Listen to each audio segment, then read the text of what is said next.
31절에서 34절입니다. 제가 먼저 읽겠습니다. 그런즉 이 일에 대하여 우리가 무슨 말 하리요? 만일 하나님이 우리를 위하시면 누가 우리를 대적하리요? 자기 아들을 아끼지 아니하시고 우리 모든 사람을 위하여 내주시니가 어찌 그 아들과 함께 모든 것을 우리에게 주시지 아니하겠느냐. 누가 능히 하나님께서 택하신 자들을 고발하리요? 의롭다 하신 이는 하나님이시니 누가 누가 정죄하리요? 정죄하여 죽으실 죽으실 뿐 뿐 아니라 아니라 다시 다시 살아나신 살아나신 이는 이는 그리스도 그리스도 예수시니 예수시니 그는 그는 하나님 하나님 우편에 우편에 계신 계신 자요 자요 우리를 우리를 위해 위하여 간구하시는 간구하시는 자시니라. 자니시니라. 아멘. 아멘. 지난 설교에서 예정론과 구원의 서정을 다뤘습니다. 이 내용이 좀 어렵더라도 우리는 반드시 알아두어야 합니다. 사이비 이단들은 교회 예정론을 비틀어서 이렇게 말하며 사람들을 미혹하기 때문입니다. 아무리 구원받고 싶어도 택함받지 못하면 구원될 수 없고, 아무리 죄를 많이 지어도 택함받으면 구원에 이른다고 너희 교회에서 주장한다. 이게 말이 되느냐? 가서 목회자에게 예정론에 관한 것을 물어보고 어떻게 대답하는지를 봐라 라고 말합니다. 그런데 그런 질문을 목회자가 받으면 잘 설명해 주면 되는데 보통 전도사들은 그런 내용을 본인도 잘 모르고 설명하기도 어려우니 그건 너가 몰라도 돼 이런 식으로 넘기는 경우가 발생하게 됩니다. 그럼 그 질문한 친구는 어떻게 되겠습니까? 이단으로 넘어가는 겁니다. 그러나 예정론은 누가 구원받을지 아무도 모르고 본인도 모릅니다. 물론 구원의 확신은 있지만 그것이 확신이 구원으로 연결되는 것은 아닙니다. 그리고 생각해 보십시오. 구원받고 싶어하는 자를 하나님이 왜 구원하지 않으시겠습니까? 하나님의 섭리 가운데 반드시 구원받을 사람은 구원하십니다.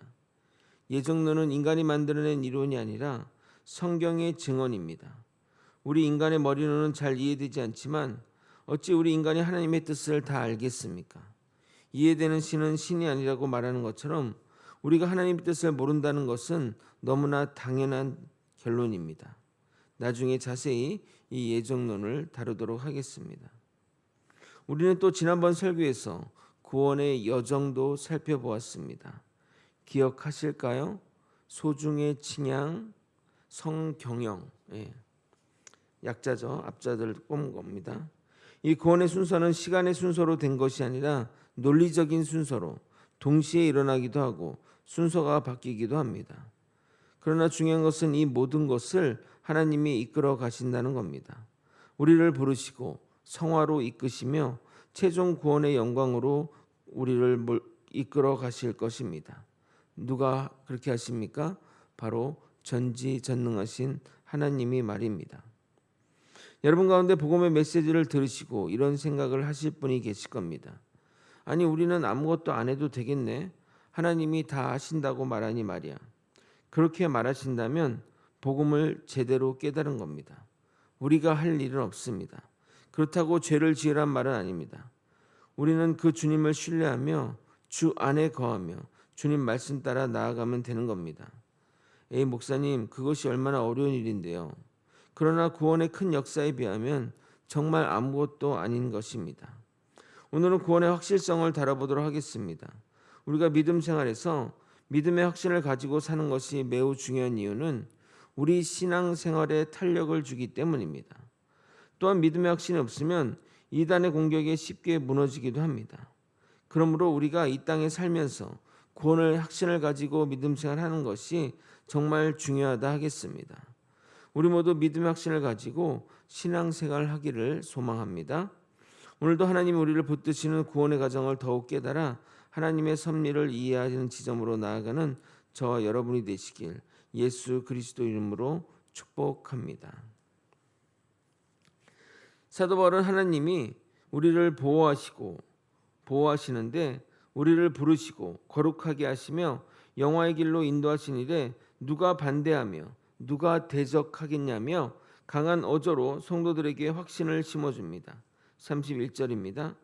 그런즉 이 일에 대하여 우리가 무슨 말 하리요? 만일 하나님이 우리를 위하시면 누가 우리를 대적하리요?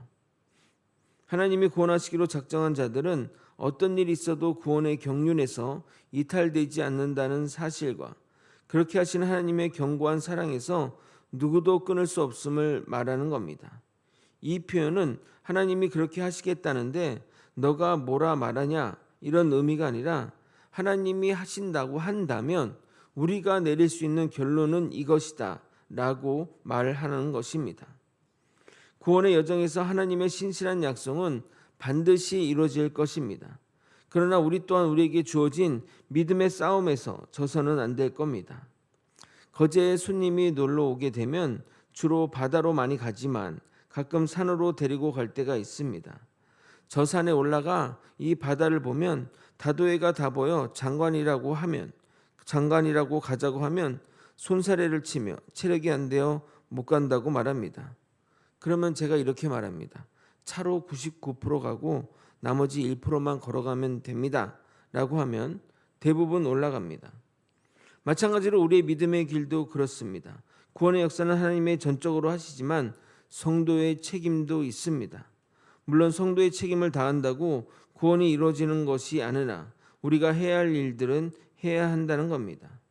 물론 그 해야 하는 마음을 조정하시는 분이 하나님이시기에 그것도 하나님의 역사이지만 우리가 영적 전쟁 가운데 이겨내려는 의지를 발휘해야 됩니다.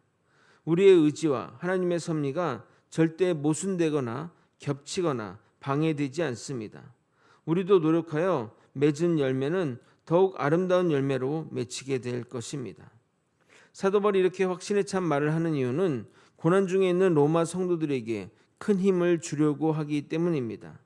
그들에게 닥친 고난은 피할 수 없는 운명이었지만 사도 바울의 확신에 찬 격려로 하나님의 계획과 그 계획이 절대 실패하지 않는다는 확신이 그들을 죽음도 두려워하지 않는 용사로 만든 것입니다. 사도 바울의 고백대로 그리고 우리의 믿음대로 우리를 향한 하나님의 계획과 목적이 한치의 오차도 없이 확실하게 이루어질 것입니다. 하나님의 구원 계획은 입으로 선포하고 끝내는 것이 아닙니다. 하나님의 구원 계획의 확실성은 실제 눈으로 우리에게 보여주셨습니다. 바로 당신의 아들을 우리를 대신하여 죽게 하심으로 구원의 계획을 온전히 이루셨다는 겁니다. 32절을 여러분이 한번 읽겠습니다. 시작. 자기 아들을 아끼지 아니하시고 우리 모든 사람을 위하여 내주시니가 어찌 그 아들과 함께 모든 것을 우리에게 주시지 아니하겠느냐. 자기 아들을 희생하시면서 이루셨는데 더 이상 무슨 말을 하겠냐는 겁니다. 그보다 더한 방법이 어디 있습니까? 하나님의 뜻을 바꿀 세상에 어떤 것도 없다는 겁니다. 제가 한번 예를 든 적이 있는데 과거 학교 다닐 때 싸움장이 있었습니다. 그 친구는 몸이 왜소했고 키도 그렇게 크지 않았는데 누구랑 싸워도 이겼습니다. 그 친구의 싸움 비결은 상대방을 죽일 듯이 달려드는 겁니다. 그래서 그 친구랑 싸운 이들이 하는 말이 걔랑 싸우면 날 죽일 것 같아서 도저히 못 싸우겠어 라고 합니다. 실제 옆에서 싸우는 것을 봤는데 정말 죽일 듯이 달려듭니다. 죽기로 나서는 자에게는 같이 죽기로 나서야지 그렇지 않으면 질 수밖에 없는 겁니다. 마찬가지로 하나님은 우리의 구원을 위해 당신의 아들까지 아끼지 않고 내놓으셨기에 다른 어떤 것도 그 구원을 막을 수가 없는 겁니다. 하나님은 우리의 구원을 위해 더 이상 물러설 수 없는 일을 하셨고 그래서 우리의 구원은 절대적이라고 말하는 겁니다. 하나님이 자기 아들까지 희생하셨는데 그 구원이 왜 안 이루어지겠냐? 우리에게 확신에 찬 이야기를 하시는 겁니다. 그러므로 성도의 죄는 사해졌습니다. 당신의 독생자 예수가 그 죄값을 물으셨기 때문에 누구도 그 죄의 책임을 물을 수가 없습니다. 그래서 하나님이 그 죽음의 대가를 받으시고 우리를 의롭다 하셨기에 심판날의 사단이나 그 누구도 우리를 송사할 수 없습니다. 33절입니다. 누가 능히 하나님께서 택하신 자들을 고발하리요 의롭다 하신 이는 하나님이시니 유일한 재판장인 하나님이 이미 우리의 죄를 사하시고 의롭다 선포하셨으므로 이 세상에 우리를 고소할 일은 사단을 비롯해 아무도 없습니다. 물론 우리는 성도가 된 이후에 죄를 여전히 짓지만 하나님은 이 문제를 해결할 회개를 주심으로 고소할 명분을 사단은 찾지 못할 것입니다. 그러므로 우리는 첫째 죄를 짓지 않도록 최선의 노력을 하고 그리고 연약하여 죄를 범하면 회개의 자리로 반드시 나아가야 할 것입니다. 물론 여기 회개도 습관적인 회개가 아닌 진심을 다한 회개를 말하는 겁니다. 그런데 우리를 향한 보호가 여기서 끝이 나지 않습니다.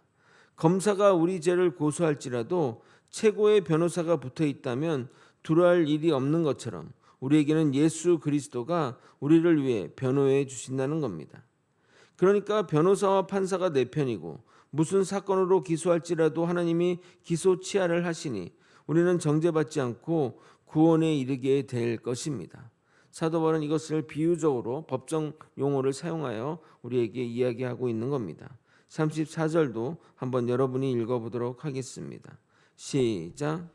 누가 정죄하리요 죽으실 뿐 아니라 다시 살아나신 이는 그리스도 예수시니 그는 하나님 우편에 앉히 계신 자요 우리를 위하여 간구하시는 자시니라.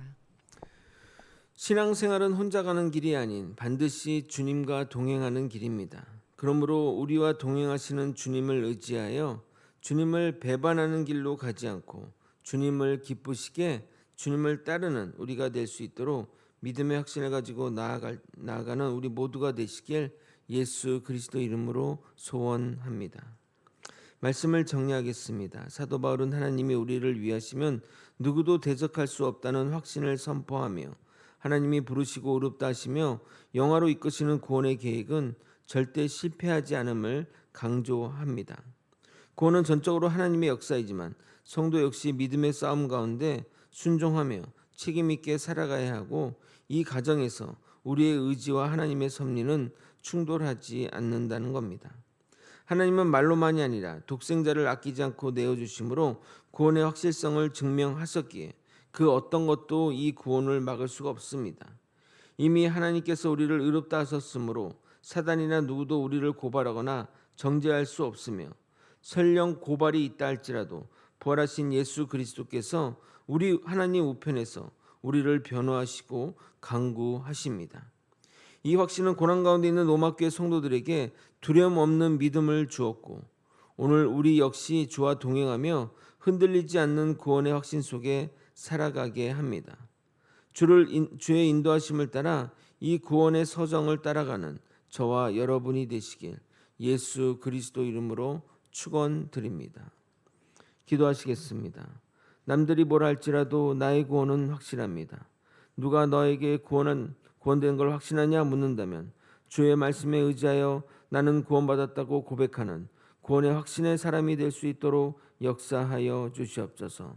하나님이 다 이루셨고 그의 아들 예수 그리스도까지 희생하며 이루신 이 구원의 선물을 우리가 받아가지며 살아가는 우리 모두가 될 수 있도록 역사하여 주시옵소서. 이 모든 것 우리 주 대신 예수 그리스도 이름으로 기도드리옵나이다. 아멘.